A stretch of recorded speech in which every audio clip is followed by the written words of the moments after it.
Well, the Maharashtra all-party meeting has concluded.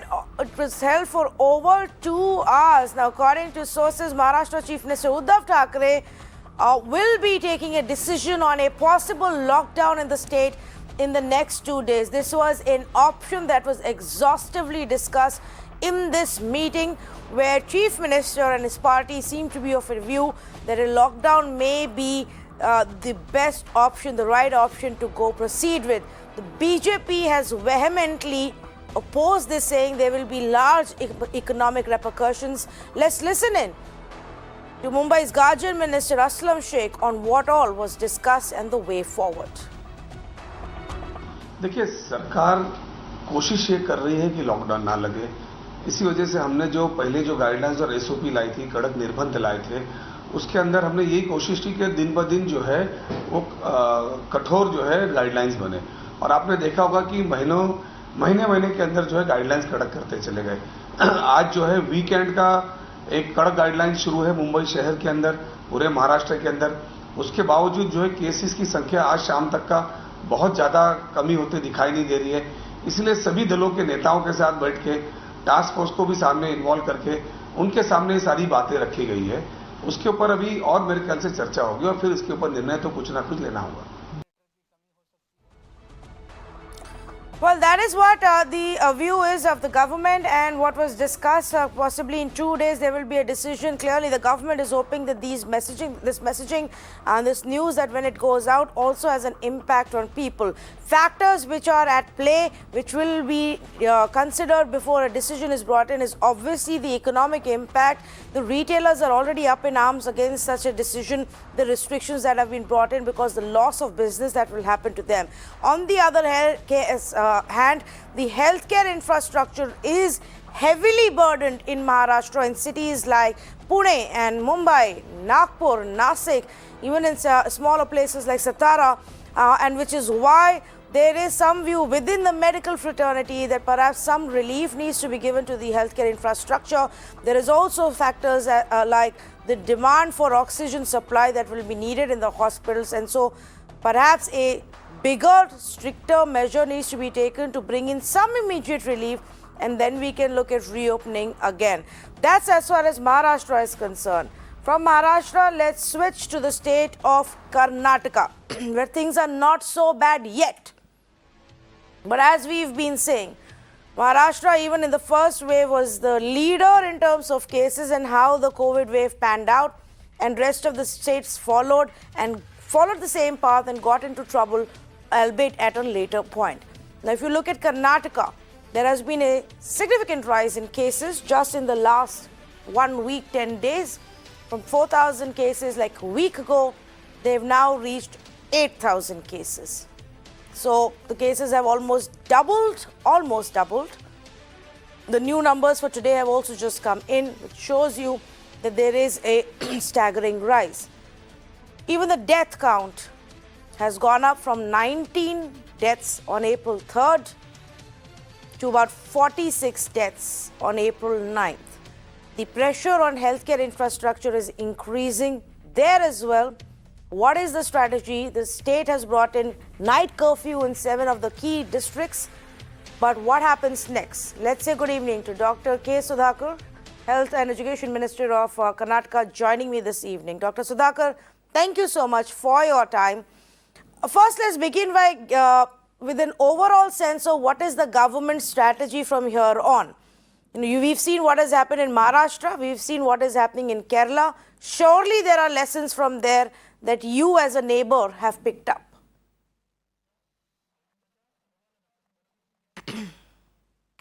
Good evening and thank you very much for the opportunity.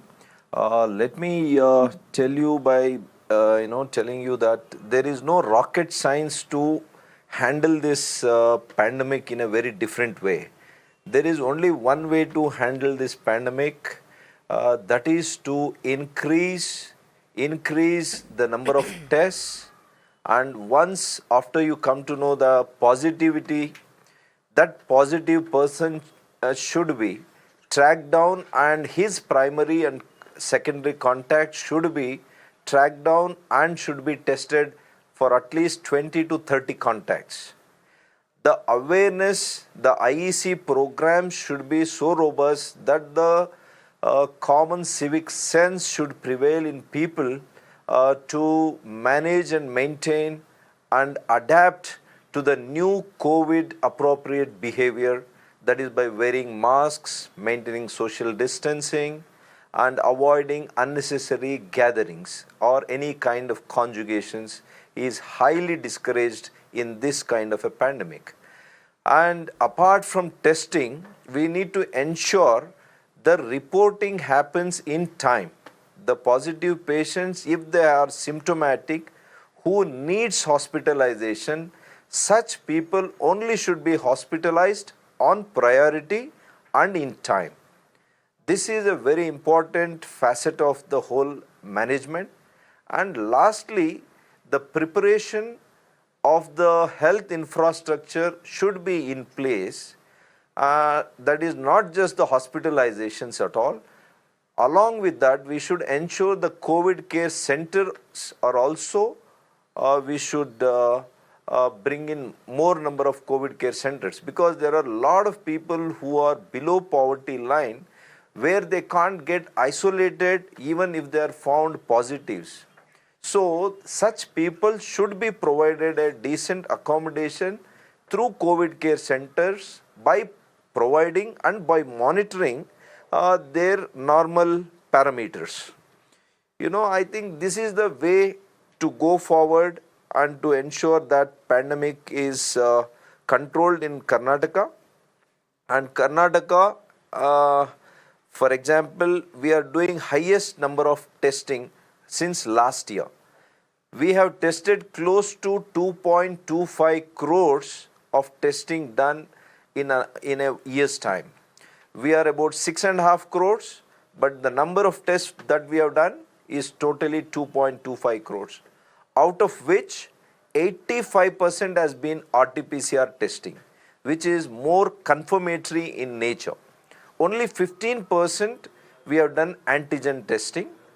That showcases how scientifically, how precisely this state has been handling to control this pandemic.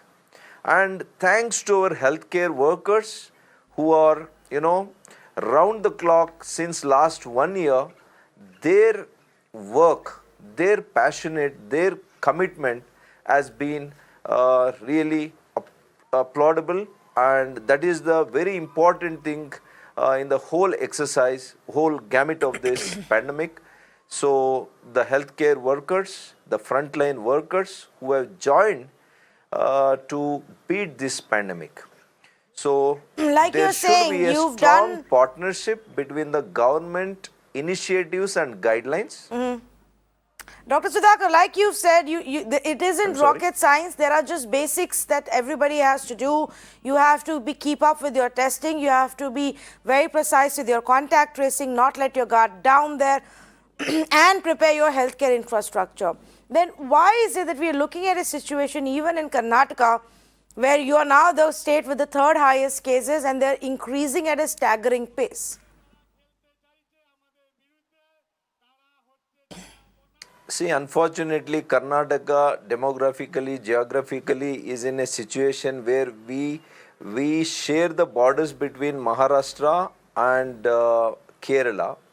To begin with, this second wave started with Maharashtra and Kerala. So that effect, because of the interstate movements, which we cannot, as a humanitarian, as Indians, we can't prohibit anybody moving from other states to Karnataka.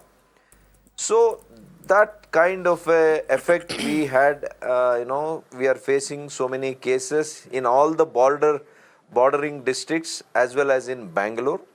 Nevertheless, we are trying to contain it by minimizing all forms of conjugation. We have certain guidelines in place. We are trying to ensure that we are asking people to bring in RT-PCR negative certificates when they are traveling from states which are already having a surge, which are seeing a surge in the cases like Maharashtra, Kerala, Punjab. There are so many states that we are seeing a surge. See, this is a this is a COVID phenomena if you look at the entire global scenario. There are many countries in the world which are seeing the third and the fourth wave. That way, we can say we are lucky to just experience the second wave now. We are lucky to have the vaccine so early. By second phase, by second wave, we are having vaccines. Almost more than 60 lakh people have received inoculation in Karnataka. That is more than 10% of our population, total population. Right. So, we are not too bad, but it depends on. Right. Fair enough. I get your point. But we are looking at a situation, Dr. Sudhakar, where the healthcare infrastructure is again beginning to feel the burden. As more and more cases come out, you have also asked now private hospitals to increase the allocation for COVID cases. But again, just like we saw last year, in Karnataka, there seems to be this resistance from private hospitals to do that. Our reporter has told us one patient, COVID patient, died after two private hospitals turned him away for lack of beds. Is this a serious problem you are looking at right now?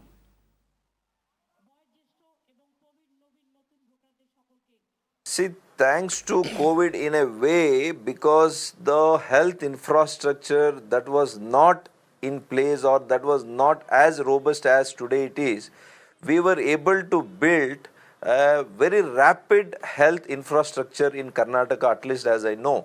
Because as a health minister, we had only about 4,000 to 5,000 oxygenated beds in the entire state. But today, in a matter of 7 to 8 months, we have ramped up to about 35,000 oxygenated beds in Karnataka, only in the government sector alone. Similarly, the ICU and the ventilator beds from the Prime Minister Relief Care, we have received 2,000 ventilators. Similarly, we bought high definition ventilators.